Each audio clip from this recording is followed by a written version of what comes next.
देखे हम बाइबल से खोज मनन करें, इस पे हम रोज आओ देखे हम बाइबल से खोज मनन करें, इस पे हम रोज। जेबीआर नेटवर्क के प्रसारण में आपका फिर से स्वागत है। मैं अमरान सिंह। पिछले एपिसोड में हमने देखा कि पिता और पुत्र की अवधारणा या कॉन्सेप्ट क्यों और कैसे आई, और क्यों प्रभु यीशु मसीह ने परमेश्वर पिता को पिता और अपने आप को उनका पुत्र करके दर्शाया, और क्यों वो प्रिय और इकलौते रहे। हम अब समझने लगे हैं कि परमेश्वर की बुद्धि का क्या मोल है, और हमें अभी तक अच्छे से ये ज्ञात हो गया है कि परमेश्वर की बुद्धि और हमारी बुद्धि का कोई कंपैरिजन नहीं, तुलना नहीं। अब हम परमेश्वर की अच्छी से अच्छी बातों को, उनके भेदों को और उनके रहस्यों को धीमे धीमे करके उजागर करते जाएंगे। और मैं विश्वास करता हूँ कि जो लोग अपनी बुद्धि को खोल करके इन बातों को सुनते हैं और देखते हैं, वो परमेश्वर के असीम प्यार को और उनकी अद्भुत बातों को समझ पाएंगे। आज हम ये अच्छे से समझेंगे कि परमेश्वर हर एक बात गहन कैलकुलेशन करके, अच्छे से सोच समझ के और सटीक रीति से करते हैं, और हर एक बात उन्होंने हमारे ऊपर उनके वचनों के माध्यम से उजागर कर रखी है। हमने बाइबल से खोज के 5वें एपिसोड में देखा था कि परमेश्वर 7 नंबर को कितना महत्व देते हैं, और जब हमने उत्पत्ति उसके पहले अध्याय की पहली आयत को खंगाला तो हमें यह समझ आया कि इस आयत के कैलकुलेशंस में या गणित में यह 7 नंबर की बहुत बड़ी भूमिका है। परंतु हमने इस बात को समझा था कि भले ही परमेश्वर इस 7 नंबर को महत्व देते हैं और उसके पीछे राज है, इसका यह मतलब नहीं कि हम 7 नंबर को शुभ मानने लगे। इसकी पूरी की पूरी जानकारी अच्छे से आप हमारे 5वें एपिसोड में देख करके ले सकते हैं, जो आप हमारे YouTube चैनल को सब्सक्राइब करके देख सकते हैं। हमें 7 नंबर के कैलकुलेशन और महत्व को आने वाले एपिसोड्स में अच्छे से उजागर करेंगे, परंतु उसकी एक महत्वता को हम इस तरीके से देख सकते हैं कि परमेश्वर ने 7 दिन की सृष्टि की रचना, फसह के पर्व के 7 साल, प्रभु यीशु मसीह ने कही हुई क्रूस पर 7 वाणियां, कलीसिया के उठाए जाने के बाद 7 साल, और ऐसी कई महत्वपूर्ण बातें 7 से रिलेटेड, 7 से जुड़ी हुई हम पवित्र बाइबल में देख पाएंगे, और उसके साथ में 7 से जुड़े हुए गणित को भी हम देख पाएंगे। जैसे कि 39 साल के बाद जुबली का साल योम किपुर के रूप में बनाने के लिए कहा गया था।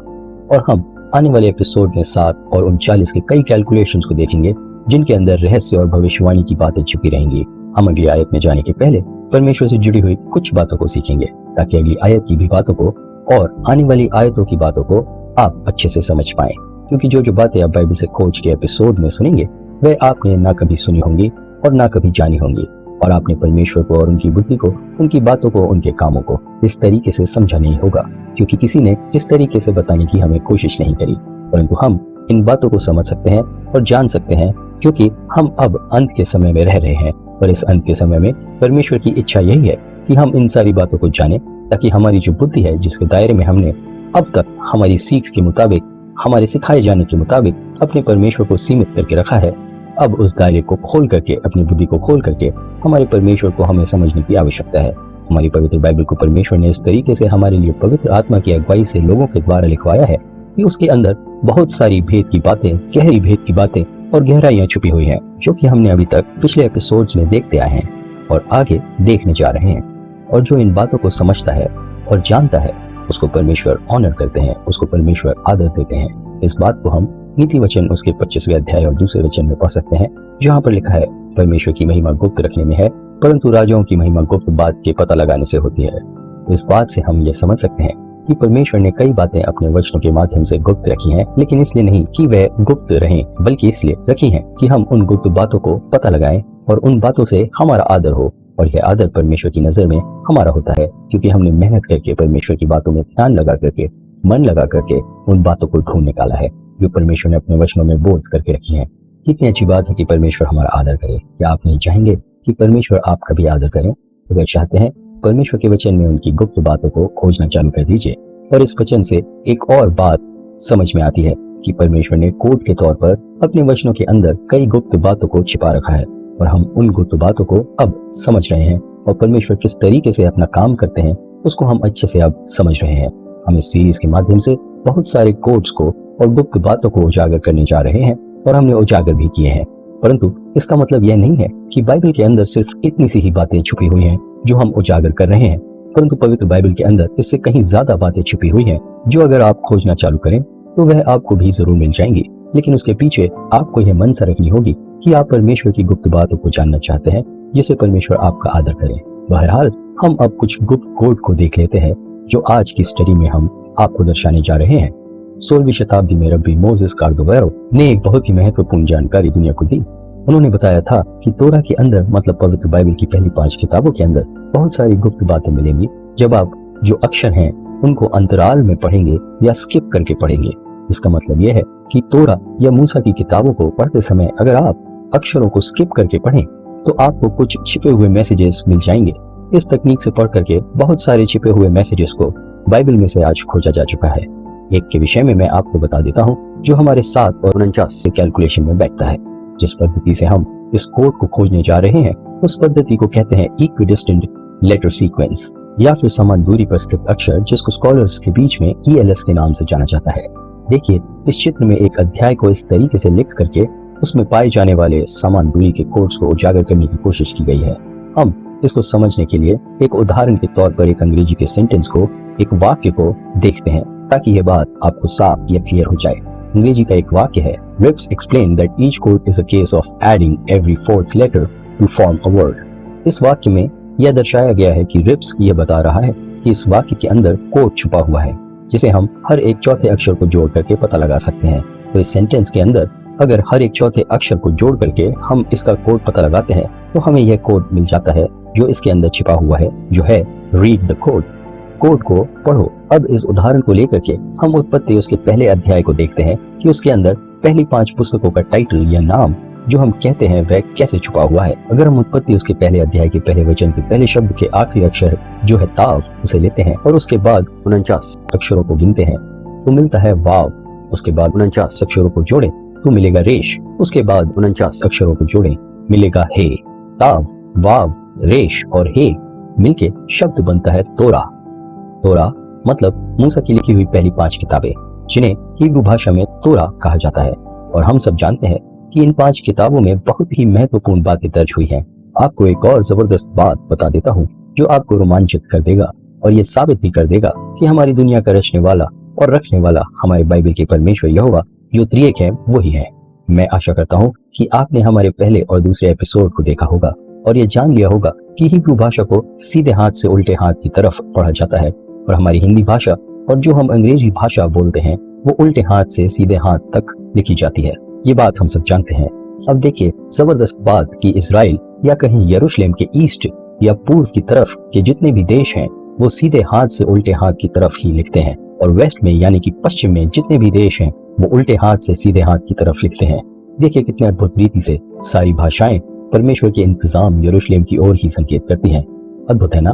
लेकिन अब एक और बात की झलक देखिए, किस तरीके से पवित्र आत्मा ने इंसानों की अगुवाई करके पवित्र बाइबल को ऐसे लिखवाया है कि उसके अंदर भेद छुपे हुए हैं। जिस तरीके से उत्पत्ति उसके पहले अध्याय में पहले ताव से हमने 49 अक्षरों को गिनना चालू किया तो हमें तोरा शब्द के हिब्रू अक्षर मिले, वैसे ही अगर हम निर्गमन उसके पहले अध्याय को भी देखें तो देखिए हमें क्या मिलता है।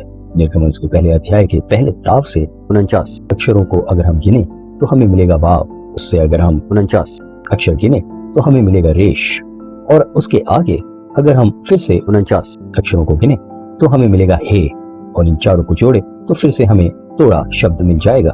यह किसी तरीके का इत्तेफाक नहीं लगता है, परंतु क्या यही बात बाकी के 3 अध्यायों में भी मौजूद है? आप उसको जानकर भी अचंभा करेंगे। देखिए परमेश्वर ने किस तरीके से अद्भुत चीजों को रखा है उनके वचनों में। हम जब लेवी व्यवस्था की पुस्तक में ऐसा कुछ करने की कोशिश करते हैं तो हमें ऐसा कुछ भी नहीं मिलता है, परंतु अगर हम गिनती में इस तरह का कुछ करने की कोशिश करें तो देखिए हमें क्या मिलता है। जब हम गिनती उसके पहले अध्याय के मूसा के नाम के अंदर पाए जाने वाले हे से शुरुआत करके 49 अक्षरों को गिनते हैं तो मिलता है रेश, फिर 49 अक्षर गिनते हैं तो मिलता है वाव और उसके बाद 49 गिनते हैं तो मिलता है ताव, मतलब तोरा लेकिन उल्टा लिखा हुआ। और बहुत ही अद्भुत रीति से हमें यही बात व्यवस्था विवरण में भी मिल जाती है।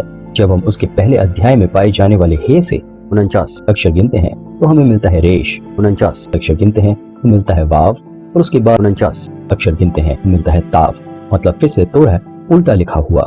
इससे एक जिज्ञासा जाग उठती है कि लेवी व्यवस्था में कुछ तो है जो मिल नहीं रहा है, क्योंकि हमारे पास कुछ लेटर सीक्वेंस आ गए हैं जो हमें दर्शा रहे हैं कि तोरा उत्पत्ति निर्गमन में आगे की तरफ और गिनती और व्यवस्था विवरण में पीछे की तरफ लिखा हुआ है। और फिर जब लेवी व्यवस्था की पुस्तक में इस बात को ढूंढते हैं तो एक अद्भुत बात उसमें दिख जाती है जो दर्शाती है कितने अद्भुत रीति से परमेश्वर यहोवा जो हमारे त्रिएक परमेश्वर हैं उन्होंने ऐसी बातों को नोट करके रखा है। जब लेवी व्यवस्था के पहले अध्याय को ध्यान से देखते हैं तो ये पता चलता है कि अगर योग से गिनना चालू करें तो 7 अक्षर गिनने के बाद हर 7वां अक्षर जो मिल रहे हैं उससे परमेश्वर का टाइटल जो है यहोवा या हिब्रू भाषा में यूद है वाव है याहवे मिल रहा है। तो अद्भुत रीति से एक बात हमारे सामने आ जाती है। देखिए, जब हम इन सब को एक साथ रखते हैं, जहां उत्पत्ति, निर्गमन, लेवी व्यवस्था, गिनती, व्यवस्था विवरण में जो हमें कोड्स मिले हैं उन्हें हम देखें तो देखिए ये दर्शा रहा है तोरा जो है वो हमेशा यहोवा की ओर ही इशारा या निर्देशित करता है या यहोवा की ओर ही पॉइंट करता है, संकेत करता है। ये देखकर तो फिर से विश्वास होता है कि हमारे पास जो पवित्र वचन है, बाइबल है, वो पवित्र आत्मा के द्वारा ही प्रेरित है, चाहे किसी इंसान ने उसे लिखा हो। जो ये साबित करता है कि जो दूसरा तिमोथियुस उसके 3 अध्याय और 16 वचन में लिखा है कि हर एक पवित्र शास्त्र परमेश्वर की प्रेरणा से रचा गया है, वो सत्य है और उसमें कोई दो राह नहीं। उत्पत्ति उसके पहले अध्याय के पहले वचन के अगले रहस्य को जानने के पहले हम एक बात की जानकारी ले लेते हैं कि मैथमेटिक्स का जो पाई है वह 3री शताब्दी में आर्किमिडीज के द्वारा खोजा गया था। परंतु हम जानते हैं इस बात को कि गणित की कोई भी बात क्यों ना हो, वो परमेश्वर की ही बनाई हुई है। परमेश्वर के गणित की खूबसूरती को हम हमारे आने वाले एपिसोड में और बहुत सारी अलग अलग जानकारियों को हमारे YouTube चैनल पर डालने जा रहे हैं। हमको ये ज्ञात होना चाहिए कि गणित के द्वारा ही वैज्ञानिक कैलकुलेशंस करके कई बातों की खोज करते हैं और कई प्लैनेट्स कैलकुलेशन के ही द्वारा खोजे गए हैं, जिसके विषय में आप इंटरनेट पर जानकारी प्राप्त कर सकते हैं। हमारे परमेश्वर हर एक बात सटीकता से करते हैं और उसके पीछे सटीक कैलकुलेशंस, चाहे शब्दों के हो, चाहे जोड़ तोड़ के हो, चाहे भविष्यवाणी के हो, उसमें छुपे होते हैं। अगर हम उत्पत्ति उसके पहले अध्याय की पहली आयत के सारे अक्षरों को उनके जोड़ से गुणा करके या मल्टीप्लाई करके विभाजित करें इस वचन के शब्दों और उन शब्दों के जोड़ के गुणा से, तो हमें उसके उत्तर के तौर पर पाई की वैल्यू मिलेगी जो है 3.1416 और एकदम सटीक मिलेगी, ना एक अंक कम ना एक अंक ज्यादा। परंतु ये और भी अचंभा करने वाला बन जाता है जब हम यूहन्ना उसके पहले अध्याय के पहले वचन को भी देखते हैं जो भी सृष्टि की रचना से जुड़ा हुआ है, जहाँ लिखा है आदि में वचन था और वचन परमेश्वर के साथ था और वचन ही परमेश्वर था। और ये वाक्य ग्रीक भाषा में है।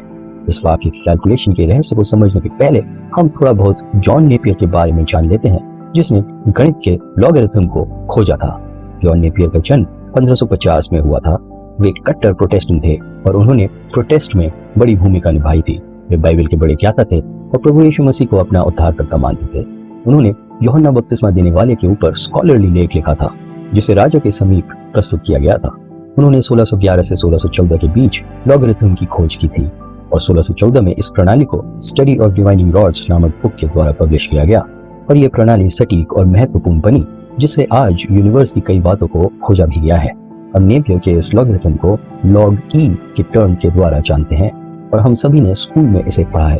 इस लॉग ई की वैल्यू होती है 2.7182182885, जिसे हम 2.7183 भी बोल सकते हैं। इन बातों के मद्देनजर हम समझ सकते हैं कि जो बुद्धि जॉन नेपियर ने पाई थी इस लॉगरिथम को खोजने की, उसका स्रोत परमेश्वर ही थे।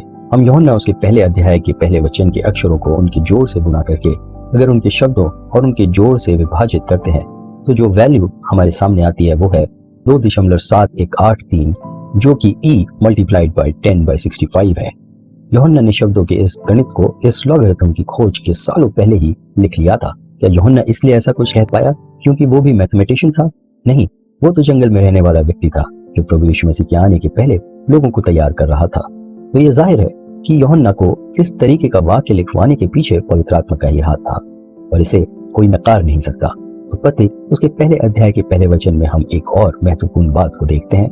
हमने पिछले एपिसोड में देखा था कि जो इस वचन में बीच का शब्द है एत, जो प्रभु यीशु मसीह को दर्शाता है, यहाँ पर वह शब्द प्रभु यीशु मसीह की एक और बहुत ही महत्वपूर्ण क्वालिटी को, विशेषता को दर्शा रहा है, जिसको देख करके हम समझ सकते हैं कि सिर्फ प्रभु यीशु मसीह के द्वारा ही यह मुमकिन है। एत शब्द के सीधे हाथ पर जो शब्द है वे हैं बेरिशित, बारा, एलोहीम। ये तीनों ही शब्द अदृश्य बातों को या अनदेखी अनसीन बातों को दर्शाते हैं।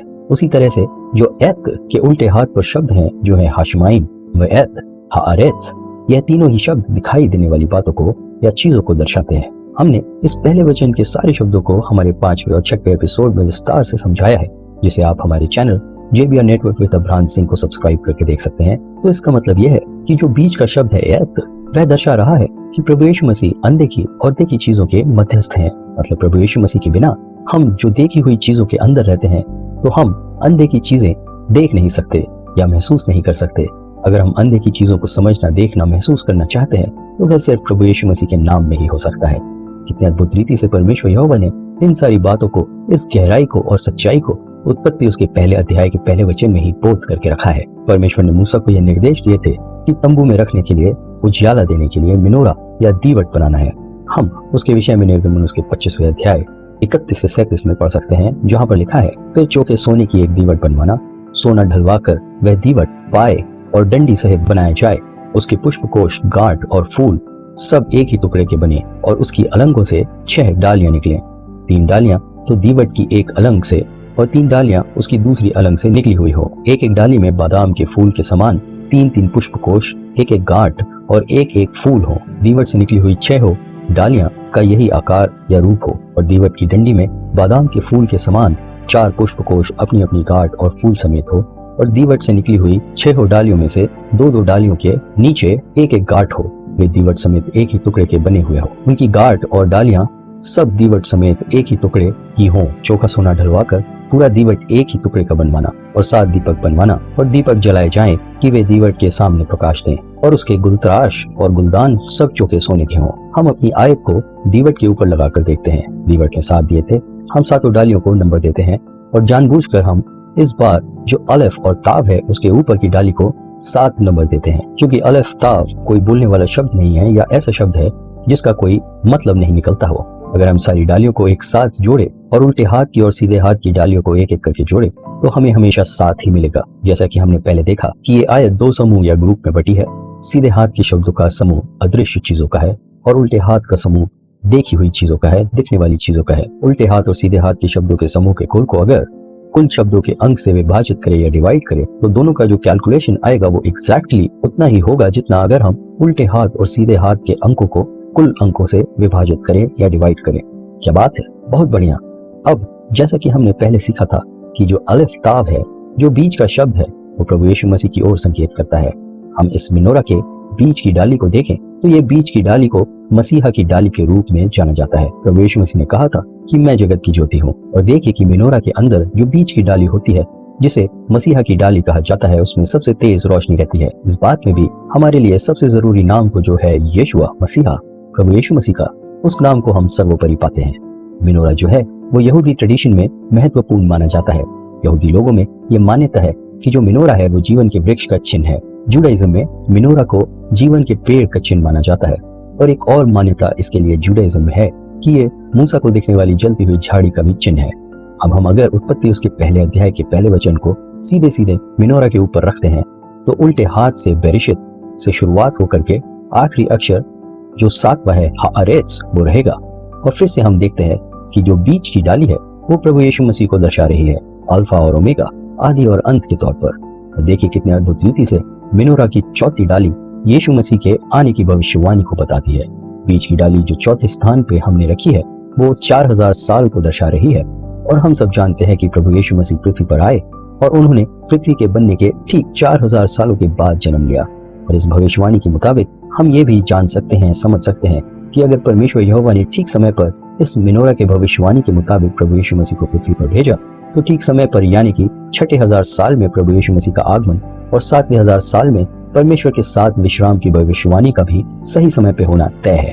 और हम सब जानते हैं कि हमारी ये जनरेशन 6000 साल में ही जी रही है। मतलब प्रभु यीशु मसीह का आगमन कभी भी होना तय है। इस मिनोरा की एक और खासियत यह है कि जो बीच की डाली है उसे सर्वेंट डाली या फिर सेवक डाली के तौर पर भी जाना जाता है।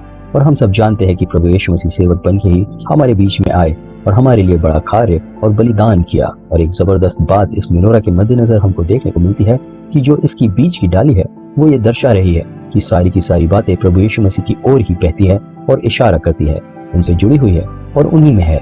और एक बहुत ही खास बात का खुलासा वो करती है कि वो सारी की सारी बातें जो प्रभु यीशु मसीह की ओर इशारा करती है और उन्हीं की ओर लेके जाती है, उनको संभाले रखने वाले सिर्फ प्रभु यीशु मसीह ही हैं। देखिए कि सारी की सारी डालियां बीच की डाली पर ही टिकी हुई है और बीच की डाली जो प्रभु यीशु मसीह का प्रतीक है उसने सारी डालियों को संभाल रखा है। कितनी अद्भुत बात है जो हमें दर्शा रही है कि हमें डरने की आवश्यकता नहीं है, क्योंकि हर बात प्रभु यीशु मसीह के कंट्रोल में है। बुद्धिमान के घर की यीशु है चट्टान, और मूर्ख जो होता है वो बालू पर यानी कि प्रभु यीशु मसीह को छोड़ के दूसरी बातों के ऊपर निर्धारित रहता है। और फिर जब आंधी आती है और तूफान आता है तो मूर्ख का घर गिर जाता है, परंतु बुद्धिमान जिसने प्रभु यीशु मसीह पे अपनी नींव रख के घर बनाया है विश्वास का, वो टिका रहता है। मैं आशा करता हूँ कि आप भी बुद्धिमान हैं और आपने अपना घर प्रभु यीशु मसीह पर बनाया हुआ है, अपना विश्वास प्रभु यीशु मसीह पर रखा हुआ है।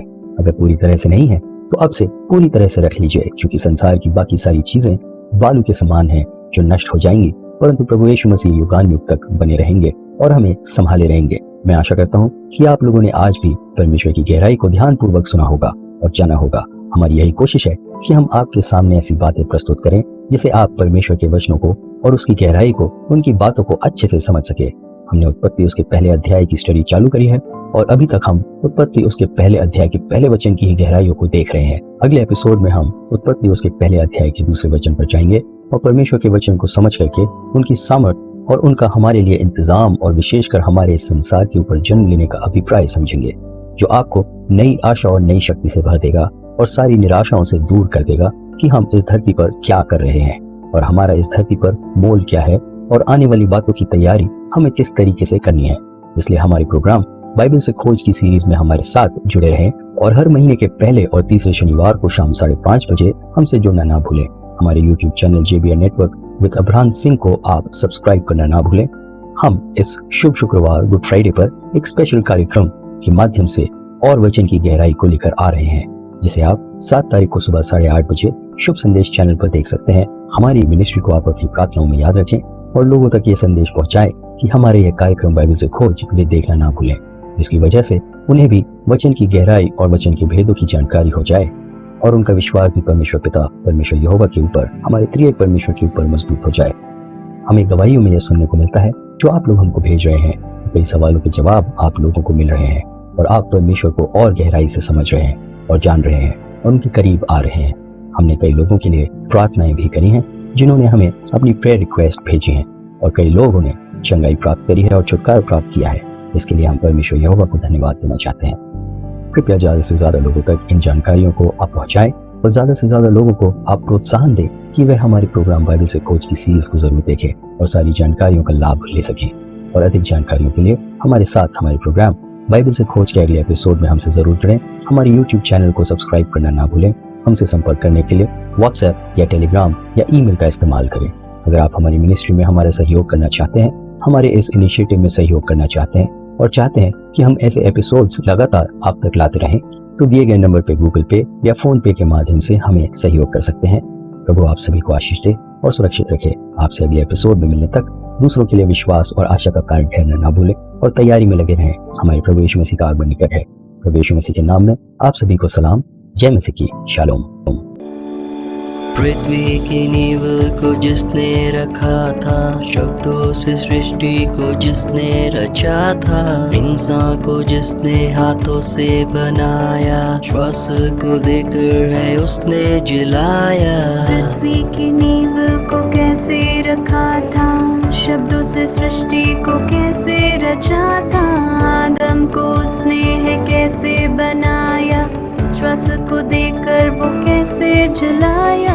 आओ देखें हम बाइबल से खोज, मनन करें इस पे हम रोज, दर्शाती जो उस प्रेम को जो है यहाँ।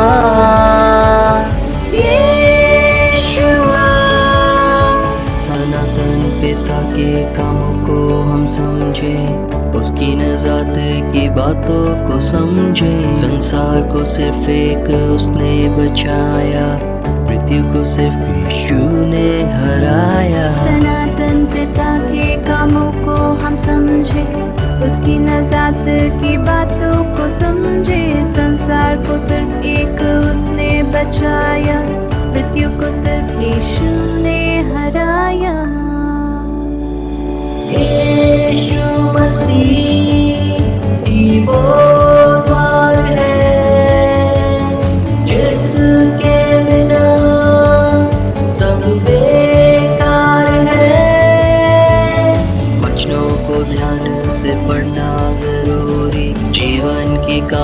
कहानी उसमें है पूरी। पवित्र आत्मा के कामों को देखो, बाइबल को अच्छे से जानो तो देखो।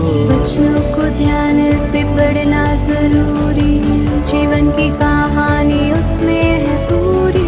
पवित्र आत्मा के कामों को देखो, बाइबल को अच्छे से जानो।